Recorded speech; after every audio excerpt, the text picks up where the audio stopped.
Salut tout le monde, j'espère que vous allez bien. Je suis super occupée, puis il est comme rendu genre 3 heures, puis je me disais qu'il fallait absolument que je fasse mon update parce que je l'ai pas fait la semaine passée. Donc, je vais vraiment essayer de faire ça rapide parce que je suis en gros rush. Donc, bonne nouvelle, ces temps-ci, j'ai eu un regain d'énergie qui est aussi venu avec 2 nouveaux clients. Un qui m'a été référé par quelqu'un, puis un autre qui est un client en coaching, puis j'en ai pas beaucoup des clients en coaching, mais celui-là est vraiment le fun parce que justement, c'est vraiment mon public cible, où est-ce que c'est une personne avec un parcours atypique qui fait genre qui rend des services assez atypiques aussi, donc je suis vraiment contente de ce côté-là. On fait un coaching LinkedIn, puis j'aime ça dans quelle direction ça s'en va, tout ça. Donc de ce côté-là, c'est positif. Parallèlement, les vacances de la construction, je ne sais pas si c'est les vacances de la construction ou c'est l'été ou c'est quoi, mais LinkedIn comme une pro, c'est difficile à vendre en ce moment. Il n'y a pas grand monde qui répond aux courriels que j'envoie, il n'y a pas grand monde qui répond, même genre je trouve que mon Facebook est mort.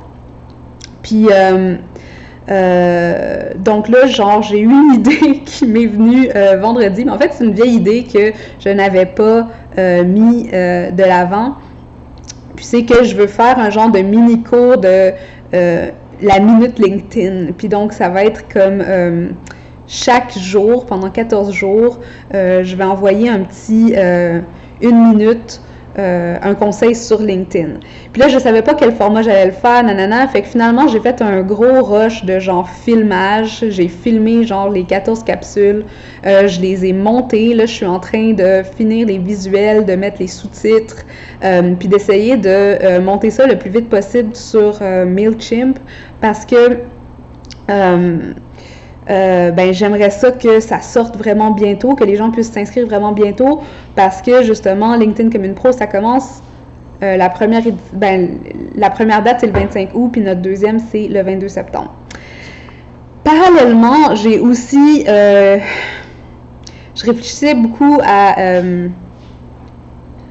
ta marque, puis tout ça, puis m'est venue une idée d'un projet parallèle qui est en lien avec Aime ta marque et donc qui serait dans mon portefeuille de projets que je suis en train tranquillement de monter.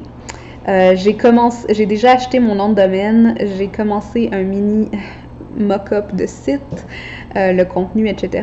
Donc ça va vraiment être à observer parce que il y a un public que je veux toucher, que je ne touche pas, puis c'est le public anglophone et à ce stade-ci, je ne peux pas traduire Aime ta marque en anglais. Aime ta marque, c'est pour le contenu francophone, mais là je suis en train de penser à un autre type de service qui va s'adresser au milieu anglophone. Donc ça va être à surveiller dans les prochains mois. Je ne sais pas exactement quand, mais je garde ça secret, mais juste pour dire que ça a bouillonné beaucoup dans ma tête récemment. Oui. Je suis contente parce que je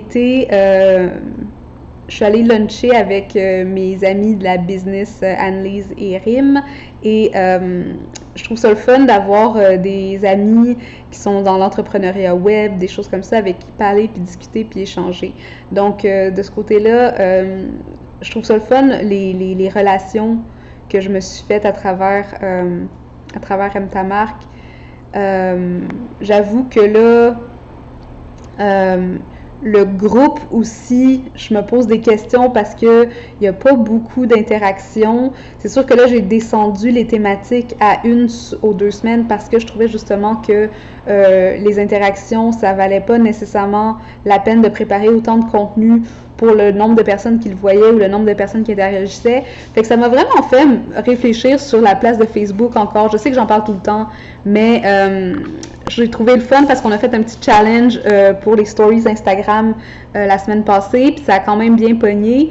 Puis ça m'a donné envie de peut-être être un peu plus sur Instagram, plus sur les stories, même si, spoiler alert, la caméra de mon téléphone s'est brisée et donc je n'ai pas de caméra sur mon téléphone. Donc c'est vraiment dur d'être sur Instagram quand t'as pas de caméra.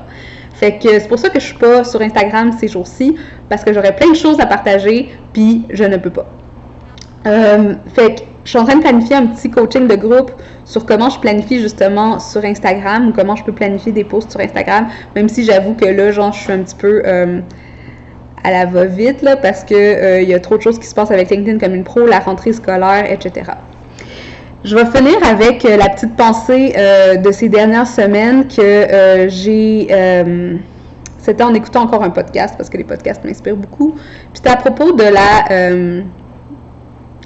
le fait de croire dans quelque chose. Puis je trouvais ça intéressant, puis je vais vous laisser avec ça parce que c'est une réflexion que j'essaie d'avoir ces jours-ci. C'est de se dire, bon, moi, je veux faire 100 000 avec Aime ta marque dans un an.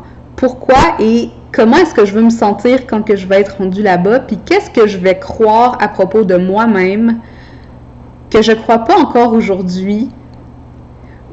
Tu sais, quelles vont être ces pensées que je vais avoir sur moi et sur où est-ce que j'en suis dans ma vie à ce moment-là et auquel j'aspire, que je n'ai pas encore aujourd'hui, et comment est-ce que je peux essayer de recréer cette mentalité de moi qui réussit dans mon day-to-day aujourd'hui. Je sais pas si c'est clair ce que je dis, mais en gros, c'est genre d'essayer de se dire, tu sais, est-ce que je suis capable de vivre les aspects de la réussite que j'aurais si justement j'étais à ce stade futur où est-ce que je me vois réussir. Donc, c'est un petit peu un espèce de mindfuck où est-ce qu'on essaye de se convaincre ou du moins genre de changer nos perceptions sur nous-mêmes afin de changer comment nos actions puis comment le monde réagit à ces actions-là. Donc, c'est vraiment un changement de mindset que je pense qu'il est important à faire. Donc, je vous invite, si vous êtes intéressé, à vous inscrire à la petite coaching de groupe sur comment planifier son Instagram. Ça va avoir lieu le 15 août. Et je vous avertis aussi, là, c'était vraiment un test de faire ces coachings de groupe à 10$, mais ça va augmenter au mois de septembre. Et donc, c'est le dernier que je vais faire à ce prix-là. Et si vous êtes intéressé à avoir mon mini-cours 14 capsules d'1 minute à propos de LinkedIn, envoyez-moi un mot, puis je vais vous ajouter à la liste, puis comme ça, vous pourrez voir un petit peu sur quoi je travaillais cette fin de semaine. Mais, props to me, puis c'est rare qu'on fait ça parce qu'on se donne pas souvent des tapes dans le dos, mais je trouve que je me suis filmée, j'ai fait le contenu, j'ai monté les affaires, je veux dire, ça a été comme vraiment rapide, puis j'ai vraiment bien fait ça, puis c'est quand même du bon contenu, je trouve. Je m'écoutais, puis j'étais comme, ok, je pensais que ça allait être boboche parce que je l'ai fait vite, mais non, c'est quand même pas mal bon. Fait que je suis quand même fière de moi. La seule chose que j'aime pas, c'est que la caméra voit vraiment tous les détails, puis genre, je sais pas, ma peau est un peu rose, j'ai pas encore complètement maîtrisé le traitement d'image pour modifier un peu les petits défauts que je vois sur mon visage. Mais bon, je me suis dit, contenu avant contenant, et il faut qu'on s'accepte comme on est de toute façon. Et je vais pas obséder sur la couleur de ma peau ou genre les petites pigmentations qu'on voit ou tu sais même les petits boutons qui sèchent genre je pourrais avoir sur une vidéo, puis voilà, tu sais. Donc ça va être quelque chose dont je vais peut-être parler un autre jour, tu sais, comment il y a toute la perception de soi-même qui passe à travers le fait soit de se documenter les réseaux sociaux, mais aussi genre d'être sur le web tout autant, puis d'avoir une présence, puis de devoir être présent, genre de faire face au public, de faire face aux gens, même quand on n'est pas une superstar ou quand on n'a pas des millions de followers, il y a quand même quelque chose d'assez pas difficile, mais challenging dans le fait de faire ça. Bon, je vous laisse. Je vous souhaite une super belle semaine. Je vais essayer de faire mon update aux semaines, comme j'avais dit. Si ça vaut 2 semaines, pardonnez-moi. Mais voilà. Donc, je vous souhaite une belle semaine, puis j'espère que tout va bien pour vous. Bye!